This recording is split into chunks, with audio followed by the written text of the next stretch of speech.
and I'll let Chris sort of introduce himself and what he does. So let's switch over the chat from Morgan's beautiful face, that amazing structure, to Chris.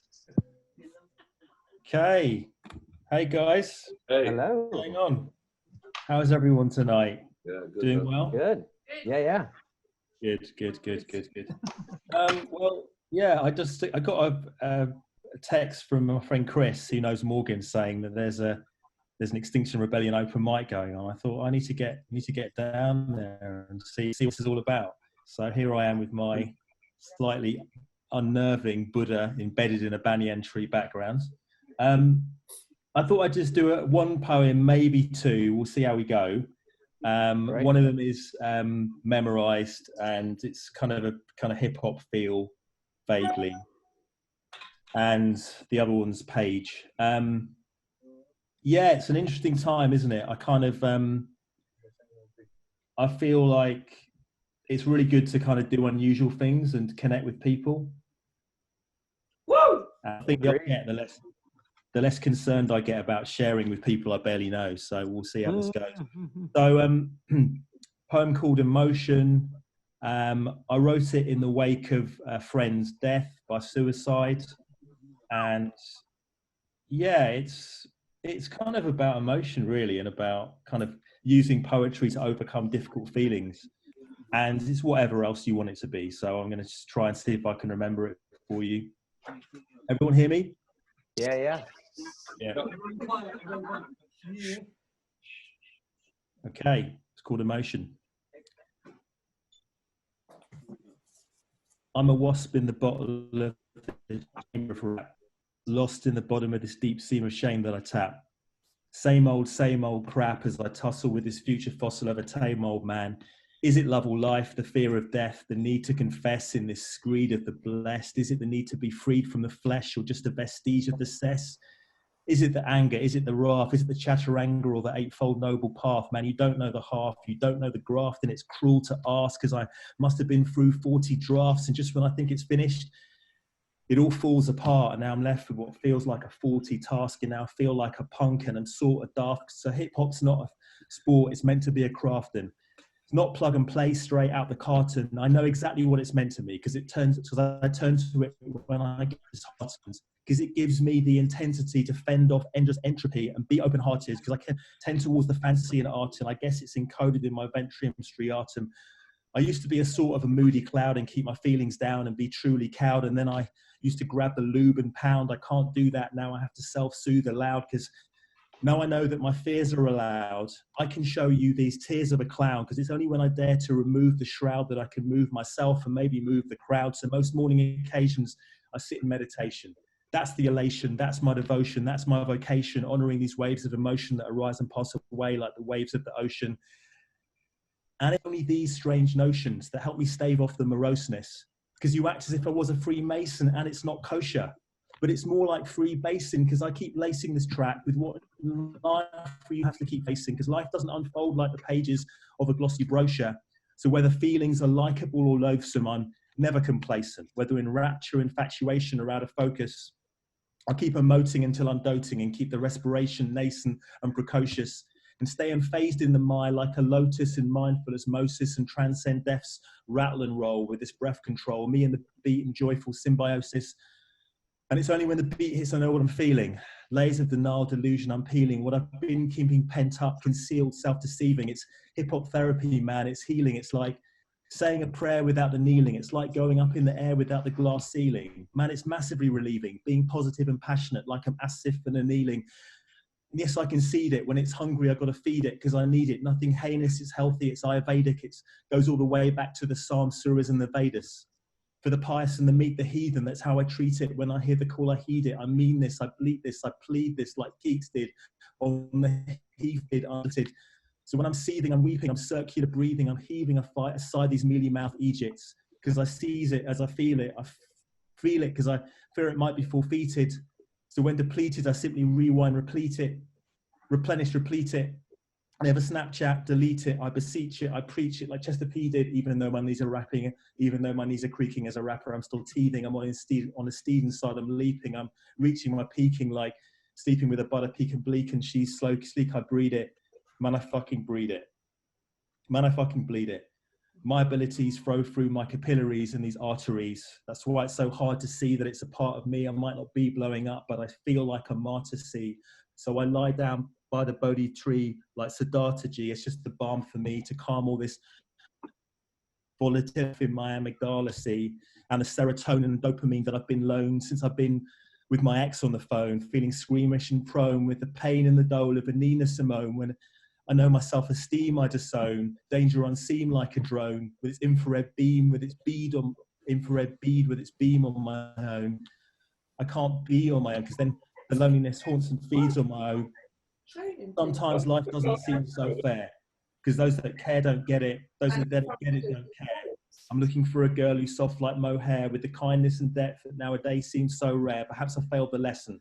Sometimes I want to bail the session and return to the essence before I have to face essence. I know I don't want to talk about it, like male depression. But this is my pharmacist. Come on, what harm is this? Me and the mic, clenched in a harmless kiss.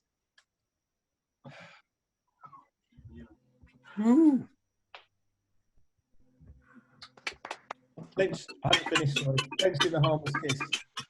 A namaste, I make a palm like this. Yeah, I guess this is Dalai Lama shit. And at times like this, I'm hard to miss. You find me listening to Brahms and Liszt, but now I plant my fist because us narcissists become Spartacists. In this war of art, there's no armistice. And even though I'm no virgin at splurging my truth, I've learned through the requiems and dirges and through the experience of urchins that when I delve beneath the surface, spread up this sad surface, I can stay on the verge of my urges and even take a curveball and serve it. When I grab my inner absurdist and unfurl it like a whirling dervish, I'm doing service because I... Thank you. Woo! Woo! Wow. Cool. Yeah. So obviously, I'm a big hip hop fan, and it's reflected in a lot of my work. But I like to try and be versatile, write other things. I'm getting some crossfeed. Could everyone else mute their mics, please?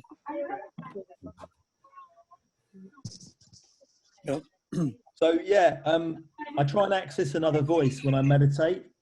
And I've been trying to sort of reforge my poetic voice over the last few years to write more page poetry and some kind of traditional form poetry and think about meter and rhythm and not having to rhyme all the time. But every time I tried, it would just flop into a kind of a collapse into me trying to be something that I'm not. But when I've been meditating over the last year or so, I just get a download of like a poem, and I on recently, which I liked, and so I'll do that for you. It's called Some Sort of Scansion. So just a bit of background, the word scansion it's the word poetry geeks give to when you look at a line and look at the rhythm of the syllables and how consistent they are within lines within a stanza. But obviously it has other meanings. So I'm just going to read this, and yeah, it's called some sort of scansion. So scan yourself. Upon awakening, scan yourself. Relax into your unstressed syllables and celebrate them for the space they give to those around them to live in their rhythm. Plumb your resonances for your truest cadence and those fugues that refuse to be cast away. In their gentle nooks abide, then fathom further down, burrow where a kernel hides that they call the heart. Marvel at its artless fertilities, drink deeply in its fondest parts. Scan your body's fleshy syntax, gently noting its soft diacritics, relish its lumpen unevenness. Be gleeful, never to measure up. Scan yourself from head to metrical feet for the iams, the trochees, for the dactyls, the spondies, those impurities that made you, those pullulating and teeming metabolisms of fate. What becomes you today? Some days you'll be Elegy, some days you'll be Sestina, some days you'll be Villanelle, some days you'll be Tercerina, and some days just blank verse. Possess yourself, recite yourself, pour over yourself, do a volta, resolve yourself into sestets, then step out of soliloquy, be apostrophe to the world. Arise, your stanzas complete, and just let the words come. Thank you. Woo! Woo! Woo! Amazing. I'm going to leave it there. I've got other poems, but I've just jumped on One this. more! Can we have one more, please? One more. Yeah, one more. One more. I've got a bunch of stuff. I've got stuff I've memorized and stuff that's...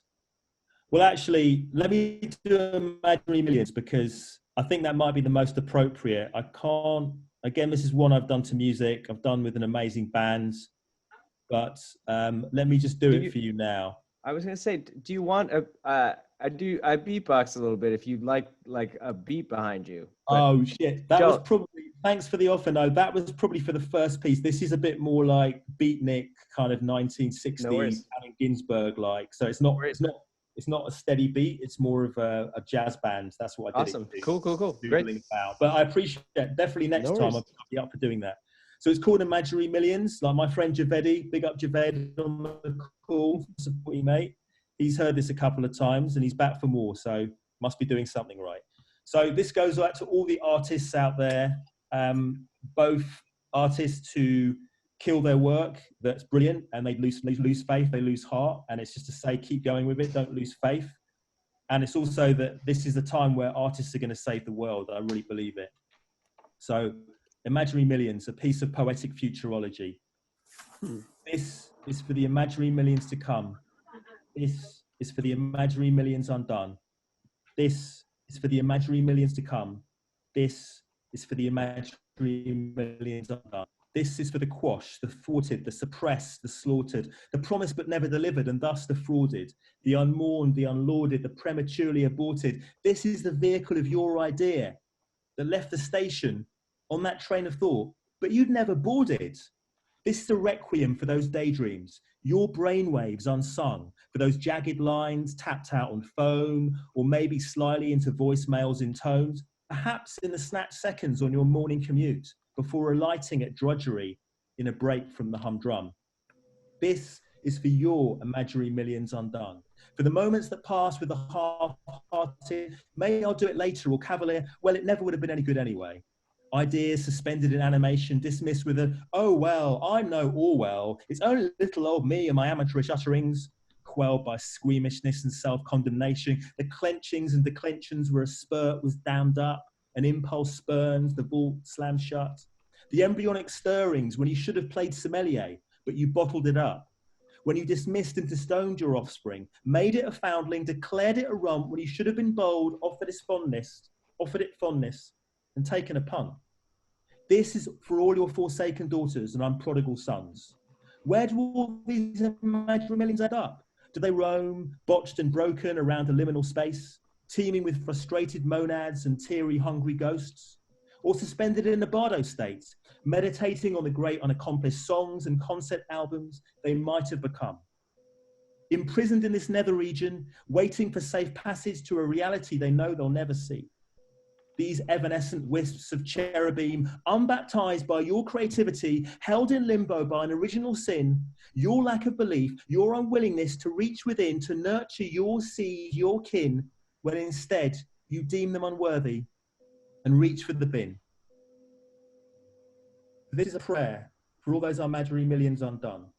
Because in this graveyard of fireflies barely lit and snuffed out, breathe the souls of imaginary millions to come. Because stirring in this regretful soup are fresh effusions, strains of new amusements, fugues of that strange tug to what you must love.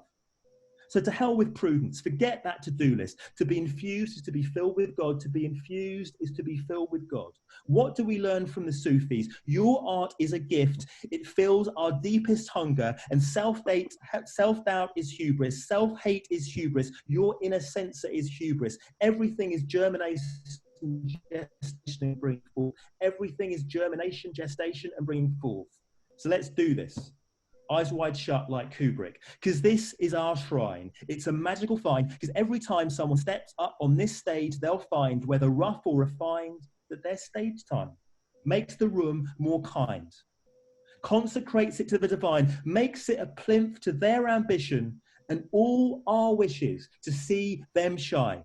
Electric power, the audience extends to bring them to fruition, and makes it easier for the next one to come up here and fulfill their sometimes fearful mission. Because you know what?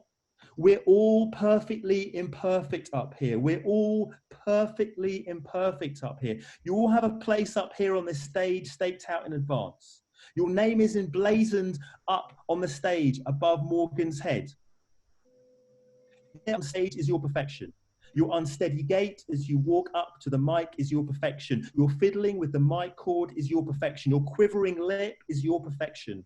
Yes, your mumbled first line is your perfection. Your dropped and misremembered stanza is your perfection. Your crooked idiosyncrasies are your perfection. Because you bless us with the gift of noble endeavor.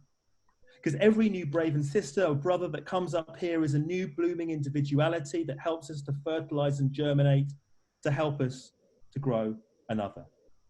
And maybe the imaginary millions, well, maybe they're just us. Maybe we've got it sussed.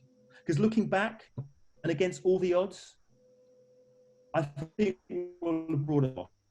Yet we'll have cut clean through the agnotology, fake news, and algorithmic froth, seen through samsara, surveillance, and scopophilia, and shrugged it off.